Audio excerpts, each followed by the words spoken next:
6 अप्रैल 1994। इस दिन दो केव डाइवर मैक्सिको के जैक्टन सिंक होल में डाइविंग करने जाते हैं। ये दोनों डाइवर्स के नाम जिम बॉर्डन और शेक एक्सले। उन दोनों का इरादा ये था कि वो दोनों इतनी गहराई तक जाएंगे, इतना जाएंगे जहां आज तक कोई नहीं जा पाया है। और जब ये दोनों केव डाइविंग कर रहे होते हैं तभी ये लोग सिंक होल में कुछ ऐसा देखते हैं जिसे ये लोग जिंदगी में कभी भी नहीं भूल सकते हैं।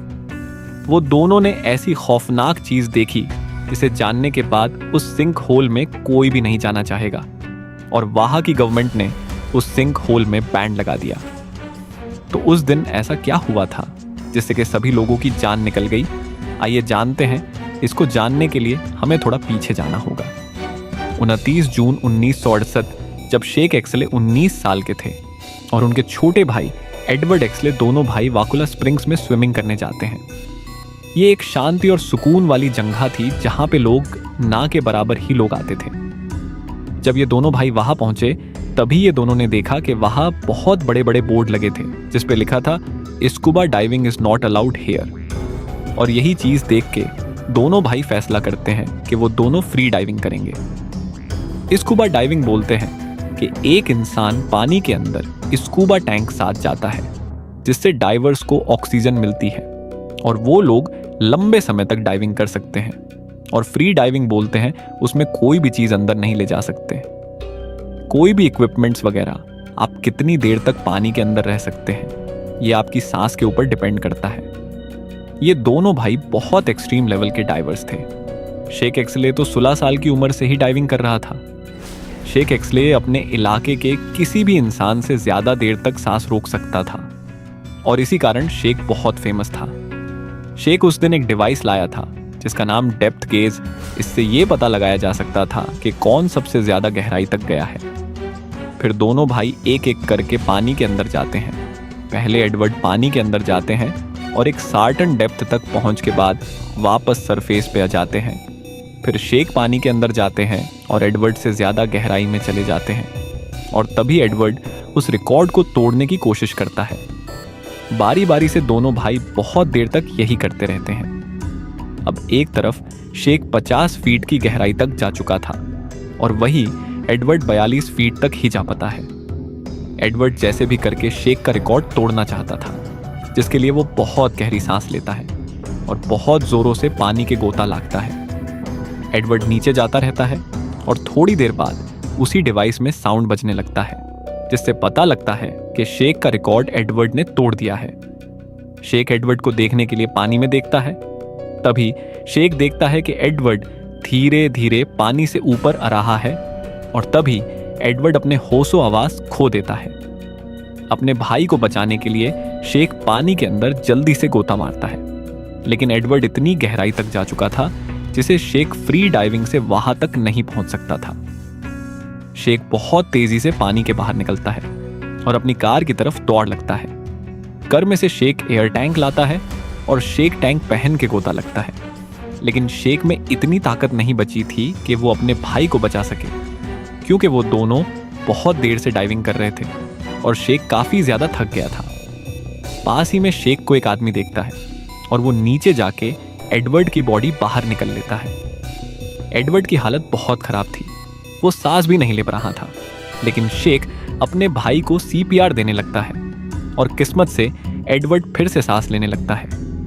तभी शेक फौरन ही उसको हॉस्पिटल ले जाता है, लेकिन बदकिस्मत से एडवर्ड को ब्रेन डेड घोषित कर दिया जाता है। शेक के लिए छोटे भाई की मौत केव डाइविंग में बहुत बड़ा झटका था, जिसके बाद शेक अपनी पूरी लाइफ डाइविंग में डेडिकेट कर देते हैं।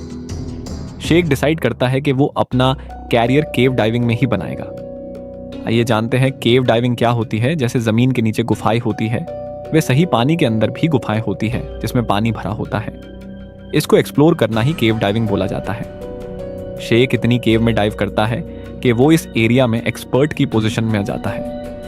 अब इस बात से हम अंदाजा लगा सकते हैं कि शेक 23 साल की उम्र में ही 1000 केव एक्सप्लोर कर चुका था और ऐसा करने वाला शेक एक्सले दुनिया का पहला ऐसा इंसान था।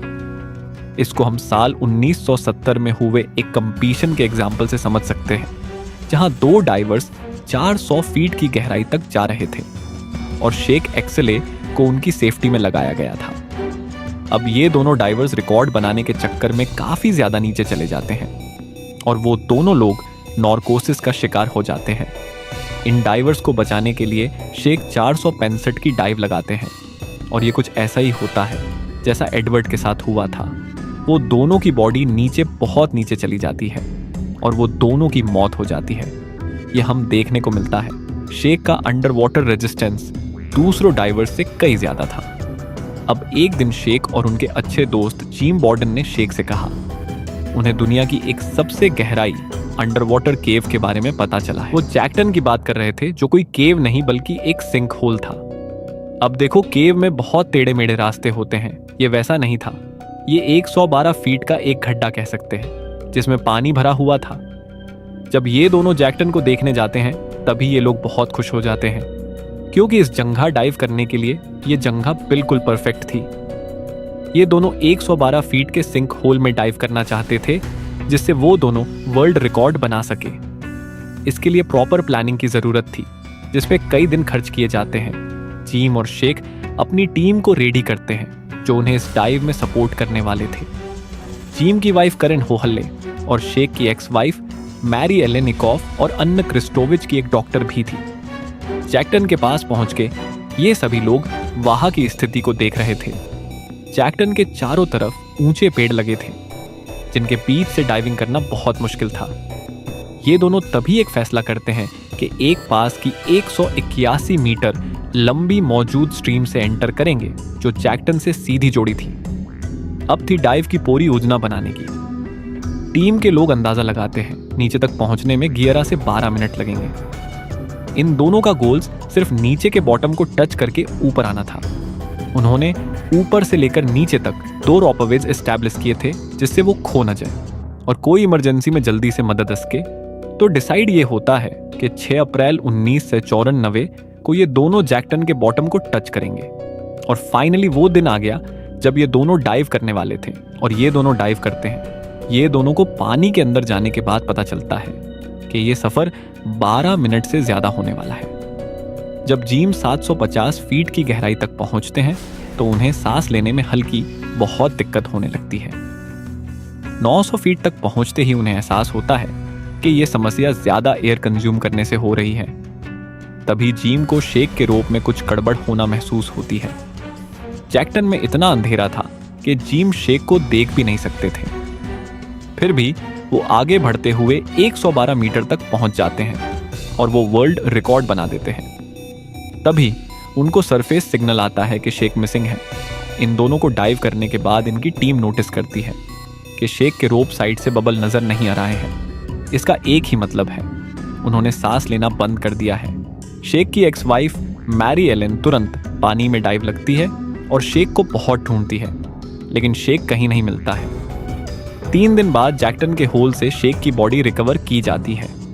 लोगों का कहना है कि 200 एडस फीट नीचे गहराई तक पहुंचने पे कुछ बहुत खराब हुआ था और शेख अपनी बॉडी को रोप से अटैच कर लेते हैं कि उनकी बॉडी उनके टीम वालों को मिल जाए। और 3 दिन बाद शेख की बॉडी मिलती है और वो मर चुका होता है। तो आज की वीडियो यही खत्म होती है। वीडियो देखने के लिए धन्यवाद।